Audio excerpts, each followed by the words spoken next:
उपासना समर्पण योग अध्याय 3 डे 144। जो विषय चल रहा था वो था उपासना संबंधी भ्रांतियां और उनका निवारण।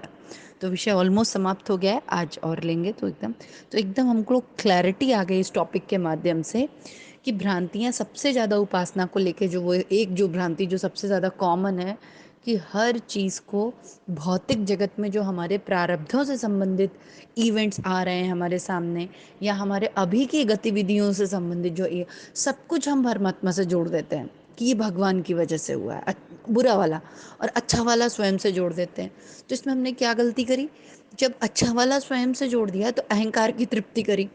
कुछ भी अच्छा हो रहा है तब तो मैं बहुत अच्छी, लेकिन कुछ भी गड़बड़ हो गया तो हे भगवान मेरे साथ ऐसा क्यों हो रहा है तभी। और एक्चुअली देखा जाए तो हम लोग भगवान को पूछते ही तभी हैं जब कुछ गड़बड़ होता है या जब कुछ जीवन में विषम परिस्थितियां आती हैं। नहीं तो जब सब कुछ हरा हरा रहता है तो राम को याद ही कौन करता है? राम जी को आगे रखना है जब सब कुछ हरा है, सब कुछ सुंदर और प्यारा है।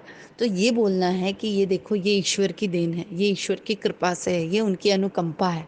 कभी ऐसा किया है क्या? ऐसा करते तो आज ये स्थिति नहीं होती। भ्रांतियों की बात कर रहे हैं गुरुदेव। तो लास्ट सेशन में हम लोगों ने जो लिया था उसमें बहुत सुंदर बात बताई कि जब कभी भी कोई विषम परिस्थिति है तो उसमें देखो कि इसमें मेरा रोल क्या है। क्या मेरे कुछ प्रारब्ध थे इस वजह से, या अभी तत्कालीन मैंने कुछ गड़बड़ किया, या मेरे अंतःकरण की कोई अशुद्धि थी, इंट्रोस्पेक्शन जिसको कहते हैं, वो करना बहुत ज़रूरी है। और सेकंड चीज़, जब कुछ अच्छा हो तो ये समझो कि ये ईश्वरीय अनुकंपा से हुआ है, दैवीय अनुकंपा, गुरु कृपा से हमें प्राप्त हुआ। ये बहुत सुंदर थॉट होता है। क्यों? क्योंकि ये थॉट हमें भ्रांतियों से दूर रखेगा और हमारे अननेसेसरली जो अहंकार बढ़ा रहता है उससे हमको बचाएगा, और लॉन्ग रन में बहुत फ़ायदा देगा। और क्षणिक भी, तत्कालीन भी आप इतने आनंद और शांति का अनुभव करेंगे ना कि सभी भ्रांतियाँ दूर हो जाएंगी। तो आज देखते हैं गुरुदेव क्या कह रहे हैं कि बुरी परिस्थितियों का दोष उपासना जैसे उत्कृष्ट अवलंबन पर थोपना जिस प्रकार अनर्गल है, उसी प्रकार यह भी अनुचित है कि उपासना को एक रिश्वत की तरह प्रस्तुत करके देवी देवताओं को ललचाया जाए। बिल्कुल। इसके लिए तो गुरुदेव ने कई बार बोला है कि हनुमान जी हम आपको लड्डू चढ़ाएंगे, हम हर शनिवार और मंगलवार आएंगे, भले ही हम पूरे वीक नॉनवेज खाएं, पर हम शनिवार मंगलवार को नॉनवेज नहीं खाएंगे और आपके मंदिर भी आएंगे और सर भी झुकाएंगे। हमको क्या लगता है हनुमान जी पागल हैं? हम लोग क्या सोचते हैं कि हनुमान जी को पता नहीं है कि पूरे वीक तुम क्या करते हो, तुम्हारा अंतःकरण कैसा है? तो हम लोग सोचते, अच्छा वही एक गुरुदेव ना बहुत सुंदर बात कहते थे कि जैसे तुम घटिया वैसे तुम्हारा भगवान भी घटिया। ऐसा क्यों बोलते थे? कि क्या सच में परमात्मा घटिया है? नहीं, परमात्मा तो बहुत उत्कृष्ट चीज़ों का स्रोत है। क्यों? क्योंकि हम जैसे होते हैं ना, हम भगवान को भी वही समझ रहे हैं। अभी हाँ, हम ऐसे घटियापना, हमको भी जीवन में यही पसंद है कि कोई हमें आए, चापलूसी करे, कुछ दे सामान, तभी हम खुश होते हैं, प्रसन्न हो जाते हैं ना। कोई हमें कुछ भौतिक जगत की चीज़ें वस्तुएं ला के दे दे, दो चार अप्रिसिएशन दे दे, तो हम फूल के गुप्पा हो जाते हैं।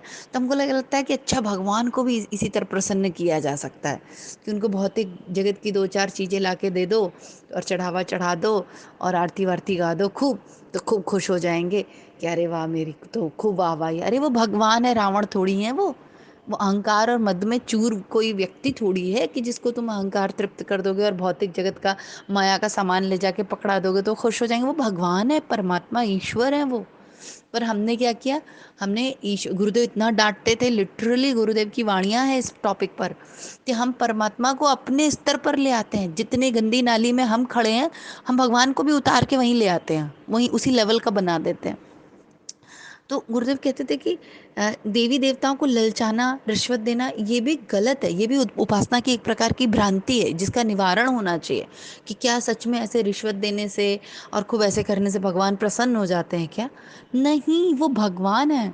हम ऐसे कैसे भूल जाते हैं कि हमसे ज़्यादा उनको हमारे इंटेंशंस के बारे में पता है। कई बार तो हम स्वयं भी नहीं जानते कि हमारे इंटेंशंस क्या है, पर वो अच्छे से जान रहे होते हैं।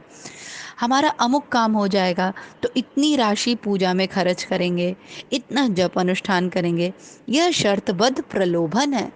ये सच है। हम लोग इतना, भगवान जी हमारा ये काम कर दीजिए तो हम ये वाला अनुष्ठान करेंगे। तो देखो अभी पीछे बताया इसी चैप्टर में कि एक तो जो उत्कृष्टतम उपासना हो सकती है वो यही होती है कि मैं जो भी जप अनुष्ठान तप ध्यान, साधना, आरती, पूजा कर रही हूँ, ये मैं आत्मशुद्धि, आत्म परिष्कार और अंतःकरण की पवित्रता के लिए कर रही हूँ।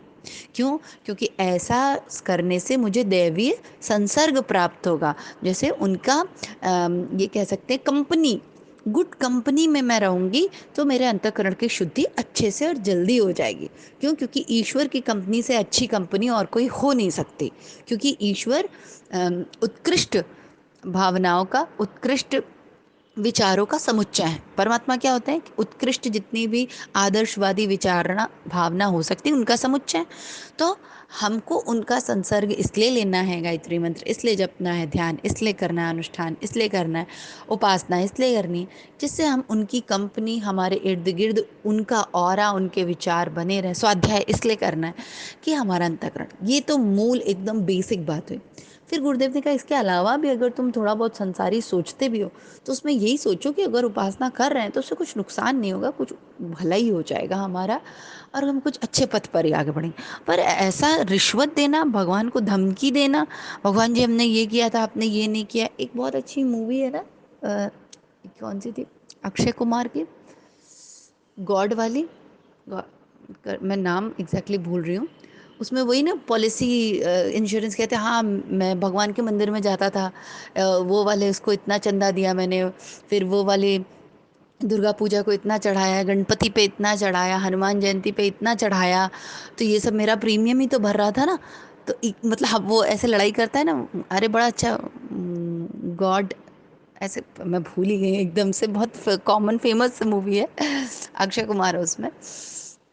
तो फिर वो क्या क्लेम कर रहा होता है कि जो भूकंप आया है और ये भगवान की वजह से आया है, तो ये भगवान की वजह से नहीं आना चाहिए था। क्यों? क्योंकि मैंने प्रीमियम भरे, मैंने पॉलिसी ली थी एक प्रकार की, वो बिजनेस बता रहा था कि उनके मंदिर में जाके मैं, हम लोग भी यही काम करते हैं कि मैंने मंदिर में चढ़ावा किया था, मैंने ये किया था, मैं वैष्णो माता गई थी, मैं फलाने मंदिर गई, मैं ढिकाने मंदिर गई, मैंने ये किया वो किया।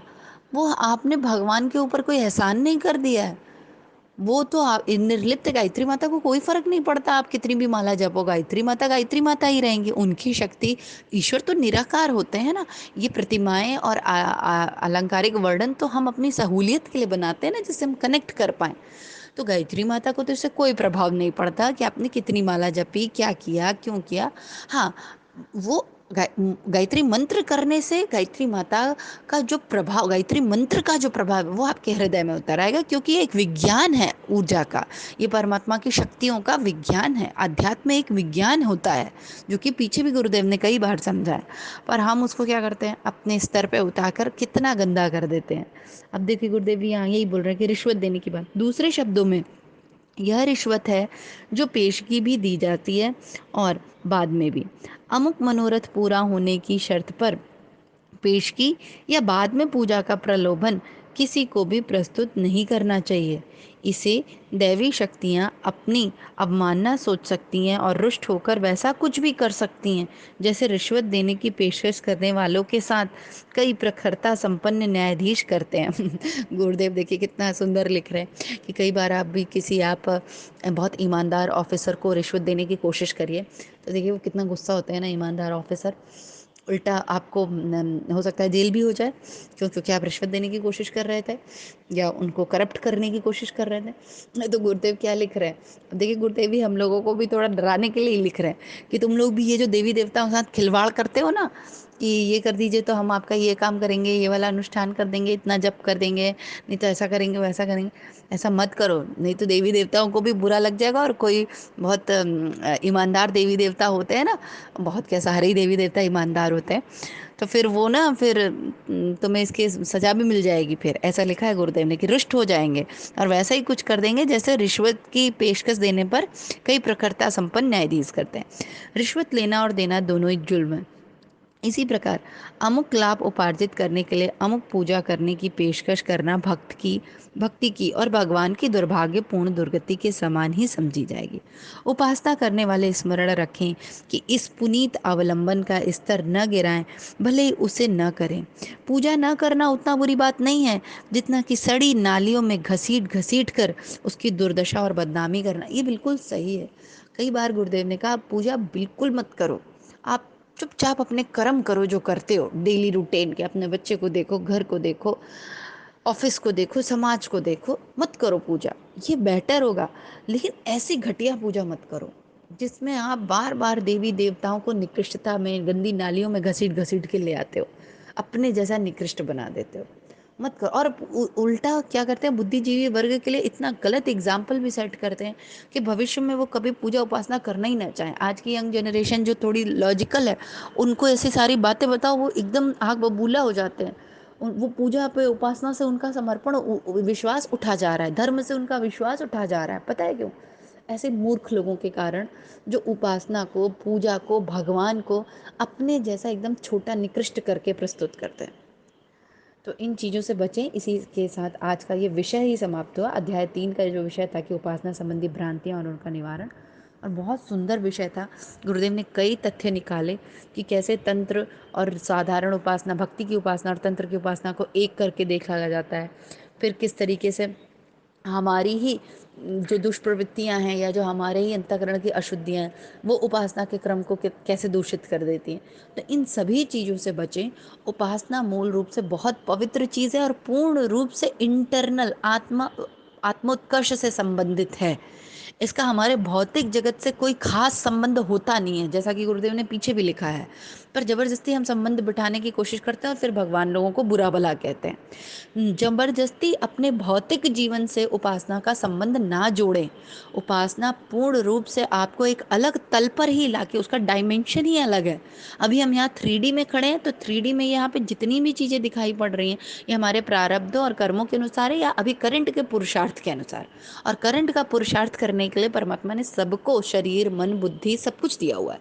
तो आप जितना अच्छा पुरुषार्थ करेंगे, उतना अच्छा यहाँ 3D में इफेक्ट आएगा। पर सोल लेवल पर, आत्मिक लेवल पर अगर आपको अपने उत्कर्ष करना है, उसके लिए उपासना है, श्रद्धा है। ये इंटरनल चीज़ें हैं, ये आंतरिक चीज़ें हैं। इसको हर बार परमात्मा को भौतिक जगत से जोड़ जोड़ के अज्यूम नहीं करना चाहिए। अरे फलाना व्यक्ति अभी क्यों मर गया, अभी तो उसके मरने की उम्र ही नहीं थी, भगवान ने ऐसा क्यों किया। हर बार हम लोग इस प्रकार के क्वेश्चन पूछते हैं। ये प्रकृति का क्रम है, चक्र है, ये माँ प्रकृति कर रही हैं। इसमें बार बार बार बार जबरदस्ती परमात्मा को बीच में लाने की आवश्यकता नहीं है। ये सृष्टि है, ये सृष्टि प्रारब्ध और पूर्व के कर्म के अनुसार चल रही है। ये साइकिल है, जैसे चक्री चलती है ना, वो है। और चक्री चलाने के लिए स्पीड हम पहले ही देकर आए हैं। पूर्व जन्मों में हमने ऑलरेडी स्पीड दी है, पैडल मारे हैं। तो जो पैडल मारे हैं ना, उसके अनुसार एक मशीन है, यहाँ पे अभी इफेक्ट्स आते हैं। पर हम जो पूजा उपासना करते हैं, वो सोल के लिए करते हैं, जिससे हम पूरी इस मशीन को ही ट्रांसेंड कर पाएँ। बाकी हम पूर्व में और ऐसे, अब ऐसे पैडल चलाएं कि अब और उल्टे पुल्टे हमको इफ़ेक्ट्स ना दिखाई पड़े 3D में, ठीक है। पर 3D के जो भी इफ़ेक्ट्स हैं, वो ईश्वर द्वारा दिए हुए नहीं हैं। वो हमारे कॉज एंड इफ़ेक्ट, जो कर्मफल और उसका सिद्धांत होता है ना, वो है। तो ये गुरुदेव ने काफ़ी अच्छे से पहले भी बताया है। इसको अपना कर्मफल मानते हुए अपने कर्मों को सुधारें, सात्विक बने, जिससे हम इस साइकिल को ही क्रॉस कर सकें और उपासना को उपासना की दृष्टि से ही देखें, ठीक है। इसी भाव के साथ ये समाप्त है। जय गुरुदेव, सभी को प्रणाम। हमारे YouTube चैनल को सब्सक्राइब करें और बेल आइकन को दबाकर ऑल पर क्लिक करें, ताकि नोटिफिकेशंस आपको मिलती रहें।